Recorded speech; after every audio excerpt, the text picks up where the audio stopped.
tapu nui, tapu roa, tapu whaka tike tike, tapu kia hine tū, tapu kia hine tuaki, tapu kia hine moana, tapu kia tangaroa.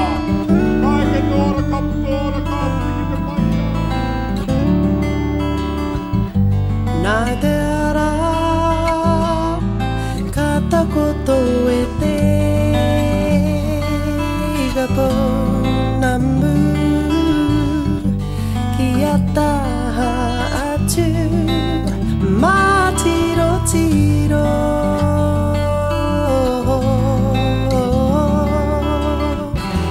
I noa ki te tihi o aura.